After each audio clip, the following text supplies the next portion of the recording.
Tem um livro que eu gosto muito de recomendar, de um pesquisador que para mim é a referência em sono, ele chama Matthew Walker. Ele tem um livro que chama Por que Nós Dormimos. Esse cara é um israelense, um baita pesquisador de sono.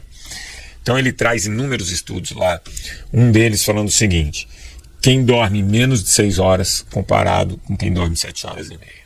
Expectativa de vida, 6 anos menor. Número de demência, quase 200% a mais. Problemas cardiovasculares, diabetes, tudo aumenta em quem dorme menos. E aí vem a pergunta: Pardini comparado com Pardini. Dia que você dorme mal e o dia que você dorme bem. Dia que você dorme mal, você está mais nervoso. Você tem a memória pior. Seu estado de atenção é menor. Você se movimenta menos porque você está cansado. E você come em média 350 calorias a mais. Isso numa noite só de sono. Só numa noite, né? Agora imagina a privação, né? E o dramático dessa história é que o nosso corpo ele é tão forte que ele se adapta a tudo. O cara começa a dormir 6 horas, ele acha que está bem. Não é que ele está bem, ele se acostumou a funcionar com aquele nível de bateria. Ele se acostumou com o problema, né? Exato, e o nosso corpo é muito, muito forte, ele se adapta mesmo. E o ponto que eu sempre falo, que a gente está vivendo hoje, a tempestade perfeita.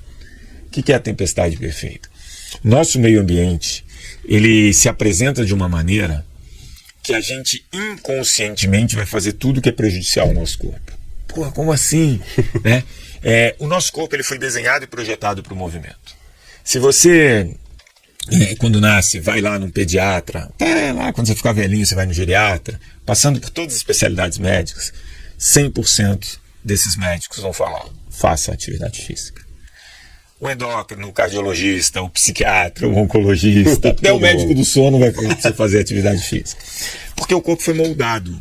Quem não se movimentou muito, quem não conseguiu lutar, não conseguiu procriar. Então, até por isso ter acontecido durante centenas de milhares de anos, o nosso corpo ele é programado para funcionar com o movimento. Só que esse movimento sempre foi feito por necessidade, nunca por prazer. Até porque, como tinha muito pouco alimento, você tinha que fazer o movimento e não vamos desperdiçar quando não dá. Claro. Só que a gente tem um mundo hoje absolutamente confortável. Eu diria que perigosamente confortável.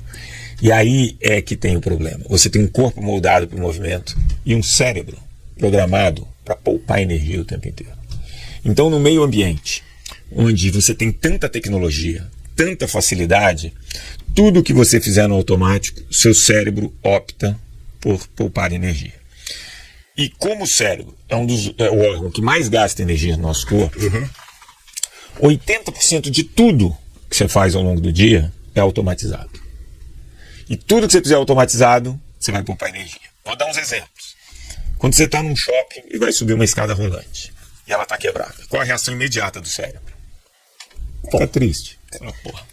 Né? Fica chateado, né? É chateado. Quando você vai subir uma escada rolante e ela está quebrada, a reação imediata não é: pô, que legal, vou queimar 10 calorias e vou deixar minha perna mais forte. Esquece. Quando você entra num shopping, de imediato você vai tentando a vaga mais próxima. A menos que você traga para o consciente e fale: velho, deixa eu parar longe que eu não vou ficar perdendo tempo querendo uma vaga. Mas assim, o nosso cérebro ele vai tentando poupar no automático energia o tempo todo. Quando você para o carro, a primeira decisão que ele toma, primeira inconsciente, é: onde está a entrada mais próxima? Então você sai do carro, é o primeiro movimento da sua cabeça, é olhar onde está a entrada mais próxima. Se tiver uma 10 metros e uma 50 metros, você vai na de 10 metros. Então, o nosso cérebro, ele é preparado para poupar energia. Então, você pode resolver a coisa na palma da sua mão, você não vai sair. E isso diminuiu drasticamente a quantidade de movimento do ser humano. Então, se em 1989, um brasileiro dava 10 mil passos por dia, hoje ele dá em média 3.400. A gente deixou de gastar mais de 400 calorias todos os dias. Então, para a gente ter o mesmo gasto calórico da década de 80... vai pra academia e gasta 400 calorias todo dia. Aí a conta vai fechar. Claro. Agora, esse movimento era natural. Esse movimento era porque a gente ia no banco, ficava na fila, tinha que levantar, trocar o canal da televisão. Ia pro ponto de ônibus, eu mesmo. Eu ia a pé pro trabalho e voltava 4 vezes por dia. Não é? Ia, voltava pra almoçar, ia e voltava pra ir pra faculdade. Exatamente. Entendeu? Isso hoje não existe. Então tudo é na palma da mão. Né? Antigamente você tinha que: deixa eu andar até um ponto de táxi, deixa eu ficar na rua esperando passar um táxi. Cara, hoje você fica parado. vou até um restaurante pegar uma comida e trazer para casa. Esquece, hoje é tudo no aplicativo. Então, em relação ao movimento, o nosso meio ambiente hoje, ele é muito confortável. Então, essa é a primeira geração na história da humanidade que vai ter que falar, cara, eu vou ter que colocar esses 400, 500 calorias que eu perdi de maneira consciente. Ah, como? Se vai ser subindo escada, se vai ser indo na academia, se vai ser acumular 10 mil passos, eu não sei. Compra uma esteira, pô. Mas você vai ter que dar esse seu jeito. Na alimentação, mesma coisa.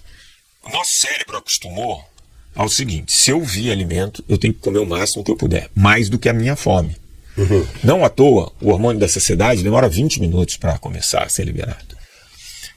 Isso funcionava muito no meio ambiente com pouca alimentação. Mas hoje você tem o tempo inteiro. Você tem o tempo inteiro. Então, o ser humano acaba comendo mais do que a necessidade. Uhum. E aí, aquele exemplo que eu dei, mesmo sem fome, putz, olha que coisa gostosa. Por exemplo, esse podcast, tô zerado de fome. Se tivesse uma jujubinha aqui, pãozinho de queijo, você acha que a gente já não tinha beliscado? Isso é fato, né? Então, hoje você tem um meio ambiente que te oferece muito alimento. A principal rede de farmácia do Brasil, ainda estou lá, mas são 5 anos trabalhando junto com eles. Todo ano eu pergunto, qual os produtos mais vendidos na farmácia? Não muda. É chocolate diet, é paçoquita diet, é chicletes e bala. É tudo que está na caixa. Quem entra na farmácia para comprar chocolate diet? Ninguém. Ninguém, mas viu, na hora de sair, induziu. Né? E paga o dobro. Não pensa, né? Porque é caro lá, né? Porque para não ter que andar até um outro lugar. Então essa oferta de alimento, para deixar no carro uma balinha, para não sei o quê. E quando você vê, você consome mais caloria do que você precisa.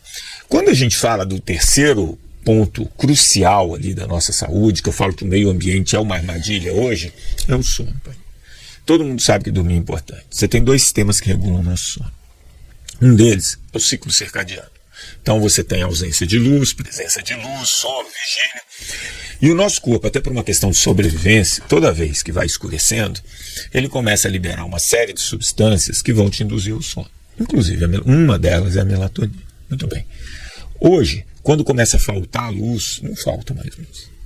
Você acende luz, você tem celular na sua cara, você inibe a produção desses hormônios. Aí a gente quer comprar na farmácia e tomar 10, 11 horas da noite como se fosse um botão liga e desliga. E não é. O adormecer envolve você diminuir estímulo para o seu cérebro, envolve você tendo ausência de luz, né? E isso acontece que você vai diminuindo o seu tempo de sono. O outro sistema que regula o nosso sono é assim: tudo que você produz de energia ao longo do dia, sobra uma substância chamada adenosina. Quanto mais dessa substância você tem, mais seu cérebro fala, putz, estou cansado, preciso dormir. E aí tem 2 problemas. Primeiro, nunca fomos tão sedentários. Então nunca a gente produziu tão pouco essa substância.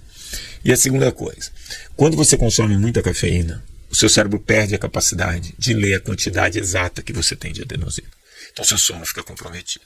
Então as pessoas hoje dormem muito mal. E por que dormem mal? Muita informação. Inibem o sistema do ciclo circadiano, ficando até de tarde, consumindo informação e tendo luminosidade. E aí faz com que o sono seja de má qualidade.